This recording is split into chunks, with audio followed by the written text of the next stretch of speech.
Even for a man who based his entire political career on discarding norms and traditions, the collective shock, though, over the president's latest remarks is both extraordinary as it is deep and wide. Americans woke up to these headlines today. The Washington Post's opinion page declaring the nation can only weep. The Chicago Sun-Times editorial calling him America's bigot-in-chief.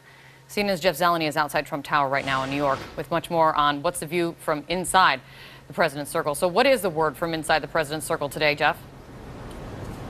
Well, Kate, we have received a tweet just moments ago from the president who's actually a focus on what is going on there in Charlottesville. Let's take a look at this a tweet. I believe we have it here. It says the memorial service today for the beautiful and incredible Heather Heyer, a truly special young woman. She will be long remembered by all. That is a tweet from the president.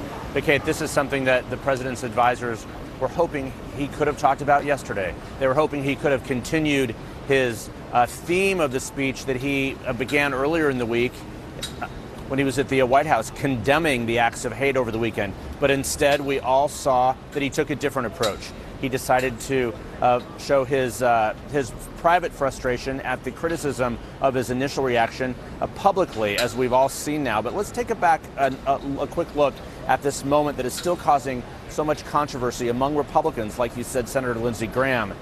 It's because of the president saying both sides. Let's watch. Well, I do think there's blame. Yes, I think there's blame on both sides. You look at both sides. I think there's blame on both sides, and I have no doubt about it, and you don't have any doubt about it either. So there we heard the president saying both sides. But Kate, that is what has frustrated many presidential advisors. They're being very silent about it this morning, I have to say. There's been very little public reaction. One administration official I talked to earlier this morning said this, Kate: we have work to do and we're going to do it.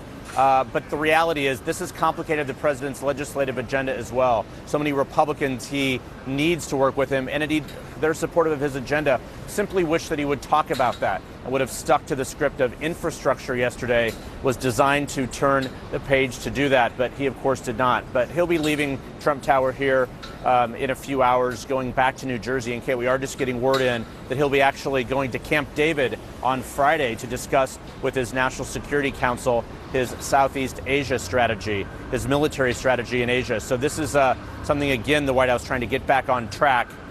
The president himself often drags them in the other direction. Kate. Off the rails as of yesterday. Jeff, real quick, though, you mentioned that you heard from someone within the White House saying that they've got work to do and they're going to do it. I mean, it does beg the question, what kind of work are they talking about? Are they talking about getting back to the agenda, or are they talking about work to do to try to heal the wound that he created with his comments just yesterday? I mean, you have to wonder when you see those photos from when he held that press conference yesterday of John Kelly kind of hanging his head, Gary Cohn, Jewish members of his inner circle, Jewish members of his cabinet, the African-American member of his cabinet. What are they saying? What are they doing today? Well, I would put them in the category of people who've been utterly silent about this. You saw the looks on their faces. Chief of Staff John Kelly, the look on his face was very dispirited, disappointed. But as we know, he has explained his job as trying to bring order to the staff, not the president. He knows that that is A, impossible to do, and B, something that he cannot do. But there is deep disappointment among some of these staff members. But when they say we have work to do, they're talking about the legislative agenda. They're talking about just trying to focus on that. But I think that misses the magnitude of this. Okay, we heard the president earlier this week saying that he has condemned those remarks as it was a one-time event in past tense, then can move on. Of course, that's not the case here. He has opened up many old wounds. He has sided with supremacists, with members of the Ku Klux Klan. David Duke, as we know, praised this president. So there's no question the White House cannot turn this page. They cannot move forward with their agenda until he addresses this, and he alone will have to do this. He's not scheduled to make any comments today, Kate. We'll let you know if that changes. All right, Jeff, great to see you. Thank you so much. Jeff Zeleny on top of it for us from that angle. This morning, another measure of the president's remarks and how they're being received. 4 of the nation's top military leaders, all Joint Chiefs of Staff, have taken to Twitter to condemn racism and bigotry. These men are the president's top advisors on military and national security issues. What are they advising the president today? CNN's Barbara Starr is joining me now from the Pentagon on all of this. Barbara, can you give us some perspective on this? This seems pretty extraordinary. It is very rare, Kate. To be clear, none of them are directly challenging the president or criticizing the president. But make no mistake, the Joint Chiefs have now stepped of their own free will into this national conversation. I think it's very important to see what they are tweeting. Let me start with the head of the U.S. Air Force, General David Goldfein, himself a combat veteran, saying, quote, "I stand with my fellow service chiefs in saying we're always stronger together. It's who we are as airmen." The head of the Army, General Milley, "The Army doesn't tolerate racism, extremism, or hatred in our ranks.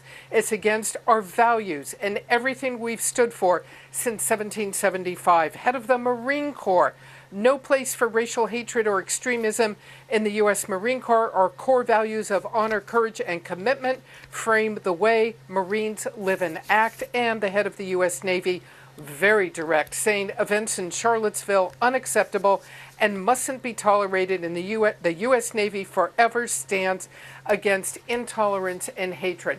They are speaking to several audiences here. They are speaking to their troops. We know the man charged in the murder of Heather in Charlottesville served in the Army very briefly. We know one of the heads of one of these white supremacist groups served in the Marines.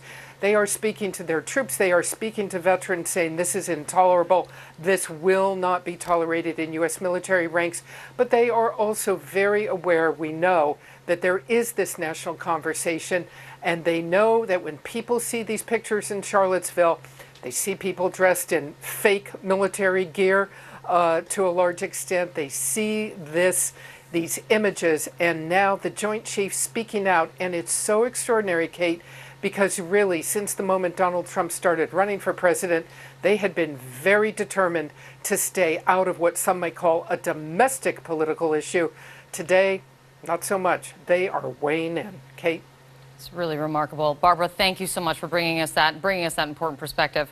We'll be coming back to you. All right, we're also going to be getting back to Charlottesville, to that memorial service for Heather Heyer. Throughout the hour, we are keeping our eye there in Charlottesville. We will be getting back there in just a moment. But joining me to discuss everything that has transpired, former Democratic mayor of Philadelphia, Mayor Michael Nutter, is here, and CNN political analyst and USA Today columnist Kirsten Powers is here. David French with the National Review, and also White House reporter for the Washington Post, Abby Phillip. Thank you so much all for being here.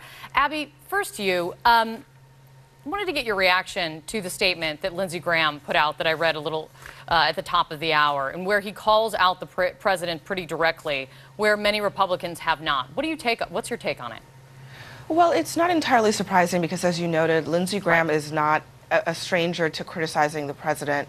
But it's telling because it sounds in some ways like he's signaling to the rest of his party, this is the direction that you need to go in, that your statements need to be a little bit more strong.